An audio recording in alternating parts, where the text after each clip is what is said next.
കടൽ മണൽ ഖനനത്തിനെതിരെ മത്സ്യത്തൊഴിലാളി കോർഡിനേഷൻ കമ്മിറ്റി പ്രഖ്യാപിച്ച തീരദേശ ഹർത്താലിൽ ആലപ്പുഴ ജില്ലയിലെ ഹാർബറുകളും നിശ്ചലമായി. ജില്ലയിലെ 13 കേന്ദ്രങ്ങളിലാണ് സമരം. സംസ്ഥാനത്ത് തുടരുന്ന കരിമണൽ ഖനനത്തിലും വലിയ ആശങ്കയാണ് മത്സ്യത്തൊഴിലാളികൾ പ്രകടിപ്പിക്കുന്നത്. തോട്ടപ്പള്ളി ഹാർബറിൽ നിന്നും ദേവൻ MP തയ്യാറാക്കിയ റിപ്പോർട്ട് കൂടി കണ്ടുകൊണ്ട് ഹാപ്പനിംഗ് അവേഴ്സിലെ ഈ മണിക്കൂർ പൂർത്തിയാവുകയാണ്. ശേഷം ആതിര ജെയിംസ് ചേരും. നമസ്കാരം. കടൽ മണൽ ഖനനത്തിനെതിരെ മത്സ്യത്തൊഴിലാളി കോർഡിനേഷൻ കമ്മിറ്റി പ്രഖ്യാപിച്ച ഹർത്താൽ പുരോഗമിച്ചുകൊണ്ടിരിക്കുകയാണ്. ഞാനിപ്പോൾ നിൽക്കുന്നത് തോട്ടപ്പള്ളി ഹാർബറിലാണ്. ഇവിടെ നമുക്ക് കണ്ടാൽ തന്നെ മനസ്സിലാകും, കഴിഞ്ഞ എല്ലാ ദിവസങ്ങളിലും മത്സ്യബന്ധനത്തിനായി കടലിലേക്ക് പോകുന്ന വള്ളങ്ങളെല്ലാം തന്നെ കഴിഞ്ഞ ദിവസം രാത്രി മുതൽ ഇവിടെ ഇപ്പോൾ അടുപ്പിച്ചിട്ടിരിക്കുകയാണ്. ഒപ്പം തന്നെ ഈ മത്സ്യബന്ധനവുമായി ബന്ധപ്പെട്ടുള്ള അനുബന്ധ മേഖലകളെല്ലാം തന്നെ പൂർണ്ണമായും സ്തംഭിച്ചുകൊണ്ടാണ് ഈ ഒരു സമരം മുന്നോട്ട് കൊണ്ടുപോകുന്നത്. ഹാർബറുകളും ഒപ്പം തന്നെ ഫിഷ് ലാൻഡിംഗ് സെന്ററുകളിലും മറ്റ് മത്സ്യചന്തകളിലും അടക്കം മത്സ്യമേഖലയെ പൂർണ്ണമായും സ്തംഭിപ്പിച്ചുകൊണ്ടുള്ള ഒരു സമരമാണ് ഇപ്പോൾ നടക്കുന്നത്. കടൽ മണൽ ഖനനം പൂർത്തിയാവുകയാണെങ്കിൽ അല്ലെങ്കിൽ അങ്ങനെ ഒരു സംഭവിക്കുകയാണെങ്കിൽ മത്സ്യസമ്പത്തിനെ അത് സാരമായി ബാധിക്കുമെന്നും അത് ഈ മത്സ്യമേഖലയുമായി ബന്ധപ്പെട്ട് ഉപജീവന മാർഗം നടത്തുന്ന മത്സ്യത്തൊഴിലാളികളുടെ ഒരു അതിജീവനത്തെയൊക്കെ അത് സാരമായി ബാധിക്കും എന്ന് തന്നെയാണ് ഈ മത്സ്യത്തൊഴിലാളി സംഘടനകൾ ചൂണ്ടിക്കാട്ടുന്നത്.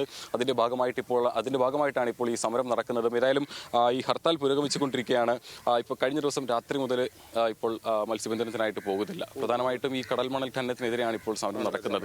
എങ്ങനെയായിരിക്കും ഒരു കടൽ മണൽ ഖനനം പൂർത്തിയാവുക, അല്ലെങ്കിൽ അത് സംഭവിക്കുകയാണെന്നുണ്ടെങ്കിൽ അത് മത്സ്യമേഖല എങ്ങനെയായിരിക്കും അത് ബാധിക്കുക? ഇപ്പോൾ ഏറ്റവും വലിയ ആലപ്പുഴ തീരപ്രദേശം, നമ്മൾ കുട്ടികൾ പോലും ബീച്ചിൽ പോയി നിൽക്കാനുള്ള സാഹചര്യം ഉണ്ടാവില്ല.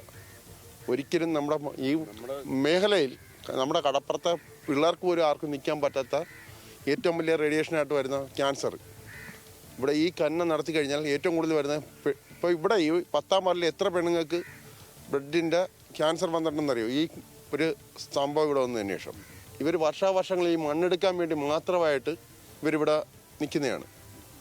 ഇവിടെ ഖനനം ചെയ്യുന്നതിന് ഇത് ഫിൽട്ടർ ചെയ്യുന്നതിൻ്റെ അകത്ത് ഏറ്റവും വലിയ കെമിക്കലാണ് ചേർക്കുന്നത്. ഇവിടെ ഞങ്ങൾക്ക് നാട്ടുകാർക്ക് ഇതുകൊണ്ട് ഒരു ഉപകാരവും ഇല്ല. ഈ ഒരു മുട്ട് വന്നതിന് ശേഷം ഈ 5000 ഇവിടെ വന്ന് ചെയ്യുന്നതെന്ന് വെച്ചാൽ ഏറ്റവും വലിയ നാട്ടുകാരോട് ചെയ്യുന്ന കൊള്ളരെയാണ്. ഞങ്ങളുടെ മക്കൾക്ക് നാളെ മുതൽ ഒരു സമയത്ത് ഈ കടപ്പുറത്ത് മണ്ണി കാലുകുത്താൻ സ്ഥലം കാണത്തില്ല. ഇവിടെ ഇവർ ഖനനം ചെയ്ത് കഴിഞ്ഞാൽ തീരദേശത്ത് മീൻപിടുത്തത്തിൻ്റെ അകത്ത് ഒരു മുട്ടയിടാൻ പോലും ഒരു തുള്ളി മണ്ണ് കാണുകയല്ലേ ഇവിടെ. സർക്കാരല്ലേ അതിലേക്ക് നിയന്ത്രണം കൊണ്ടുവരേണ്ടത്. സർക്കാർ അവർക്ക് സപ്പോർട്ടായിട്ട് നിൽക്കുമ്പോൾ പിന്നെ എങ്ങനെ നടപ്പാകുന്നു? കാര്യങ്ങളൊന്നും നടപ്പാകുന്നില്ല. അവർ മണലിനെതിരെ നേരത്തെ പോലും സമരം ചെയ്തതാണ്. അതൊന്നും നടപ്പിലാകുന്നില്ല. അവരെടുത്തോണ്ട് ഈ മത്സ്യമേഖല ഈ ഒരു ഖനനം സംഭവിക്കുകയാണെന്നുണ്ടെങ്കിൽ മത്സ്യസമ്പത്തിനെ തന്നെ സാരമായി ബാധിക്കുമെന്നുള്ളൊരു അഭിപ്രായമുണ്ട്. അപ്പോൾ അതെങ്ങനെയായിരിക്കും അത് നമ്മുടെ ഉപജീവന മാർഗത്തിനെ കൂടെയാണോ സാരം? ഇനി ഉണ്ടാകുന്ന ഇവിടെ ഇരിക്കുന്ന ഇത്തരം പ്രസ്ഥാനങ്ങൾ പൂർണ്ണമായിട്ടും കടൽ സമ്പത്തിനെ ഇല്ലാതായ്മയാകും. മത്സ്യസമ്പത്ത് ഇല്ലാതാകുകയാണ്. ഇപ്പൊ ഏറ്റവും ഈ മണൽ അവിടെ നിന്ന് എടുക്കും തോറും കര ഇല്ലാതാകും.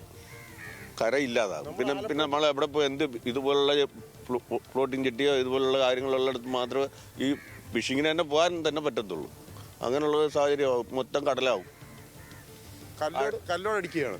ഇപ്പം ഇനി വെച്ചാൽ ഇപ്പം ഇവർ ഫ്ലോട്ടിങ് നടത്തി കഴിഞ്ഞാൽ ഇത് റെഡ്ജിങ് തുടങ്ങിക്കഴിഞ്ഞാൽ ആലപ്പുഴ ബീച്ചോ ഇല്ലെങ്കിൽ ഇവിടെ നിന്ന് ഇപ്പം അങ്ങോട്ട് പിടിച്ചു കഴിഞ്ഞാൽ നിൽക്കുന്ന ഈ കല്ലോട് അടിച്ചുകൊണ്ടിരിക്കുകയാണ്. എത്ര കുടുംബങ്ങൾ പട്ടിണിയാവുന്നുണ്ടെന്നറിയാമോ? ചെറിയ പൊന്തുവള്ളങ്ങൾ പോലും തെള്ളാൻ അവരവരുടെ സ്ഥലത്ത് നിന്ന് പൊന്തുവള്ളം പോലും തെള്ളാൻ പറ്റാത്ത സാഹചര്യവും കല്ലോട് കടലിൽ വന്ന് അടിച്ചുകൊണ്ടിരിക്കുകയാണ്. അപ്പം തന്നെ മറ്റ് ആവശ്യങ്ങൾ കൂടി നമ്മൾ ഉന്നയിക്കുന്നുണ്ടല്ലോ. മത്സ്യമേഖലയുമായിട്ട് ബന്ധപ്പെട്ട മറ്റ് പല ആവശ്യങ്ങളും, ഈ മത്സ്യത്തൊഴിലാളികൾ നൽകുന്ന നഷ്ടപരിഹാരത്തിൻ്റെയും അടക്കമുള്ള ആവശ്യങ്ങളെല്ലാം തന്നെ ഈ കാര്യങ്ങൾ കൂടി ഈ സമരത്തിൻ്റെ ഭാഗമായിട്ട് ഉന്നയിക്കുന്നുണ്ട്. ആര് തരുന്നുണ്ട്? സർക്കാർ തരുന്നില്ല. ഇവിടുന്ന് ഇപ്പം നഷ്ടപ്പെടുന്ന ഇപ്പോൾ ഒരു പ്രസ്ഥാനം പറയണമെങ്കിൽ എങ്ങും തൊടാതെ ഈ ചെറിയൊരു പ്രസ്ഥാനമാണ് 10 ലക്ഷം രൂപ വേണം. 2 ഇഞ്ചൻ വള്ളം, വല എല്ലാം കൂടെ. നിസ്സാരമായ മിനി ഈ വള്ളം എന്ന് പറയുന്നത് 10 ലക്ഷം രൂപ ആവും. 3 ലക്ഷം രൂപ 4 ലക്ഷം രൂപ ഫ്ലേവറിനാവും. 1 ഇഞ്ചൻ 1.25 ലക്ഷം രൂപ ആവും. 2 ഇഞ്ചൻ വേണം. അതിനുള്ള സാധനങ്ങൾ വേണം. ഇത് നഷ്ടപ്പെട്ടാൽ സർക്കാരിനോട് കാണിച്ചു കഴിഞ്ഞാൽ മത്സ്യത്തൊഴിലാളിയോട് കാണിക്കുന്ന ഏറ്റവും വലിയ കൊള്ളരായ്മയാണ് കാണിക്കുന്നത്. ഇപ്പം ഈ കഴിഞ്ഞ പ്രാവശ്യം കടൽ കയറി പുന്നപ്രയിൽ നിന്നും ചള്ളി ഹാർബറിൽ ചാരയിൽ കിടന്ന വള്ളങ്ങൾ പ്രസ്ഥാനങ്ങൾ നഷ്ടപ്പെട്ടിട്ട് ഇതുവരെ നഷ്ടപരിഹാരം കൊടുത്തിട്ടില്ല ആരും. 2 വാക്ക് പറയാം. ഏതായാലും ഹർത്താൽ ഇപ്പോൾ പുരോഗമിച്ചുകൊണ്ടിരിക്കുകയാണ്. കഴിഞ്ഞ ദിവസം രാത്രി 12 മണിയോട് തുടങ്ങിയ ഹർത്താൽ ഇന്ന് രാത്രി 12 മണി വരെയാണ് ഹർത്താൽ പ്രഖ്യാപിച്ചിരിക്കുന്നത്. മാത്രമല്ല ഇനി വരും ദിവസങ്ങളിലും ഈ കടൽ മണൽ ഖനനത്തിനെതിരെ പാർലമെന്റ് മാർച്ച് അടക്കം ആണ് ഈ സമരസമിതി ഇപ്പോൾ തീരുമാനിച്ചിരിക്കുന്നത്. അത്തരം വലിയ പ്രക്ഷോഭങ്ങളിലേക്ക് ഈ വിഷയം ഉയർത്തുകയും രാജ്യശ്രദ്ധയിലേക്ക് ഈ വിഷയം ഉയർത്തിക്കൊണ്ടുവരാനുള്ള ഒരു ശ്രമമാണ് മത്സ്യ കോർഡിനേഷൻ കമ്മിറ്റിയുടെ നേതൃത്വത്തിലുള്ള സമരസമിതി തീരുമാനിച്ചിരിക്കുന്നത്. തോട്ടപ്പള്ളി ഹാർബറിൽ നിന്നും ദീപകിനൊപ്പം ദേവൻ MP, ന്യൂസ് മലയാളം.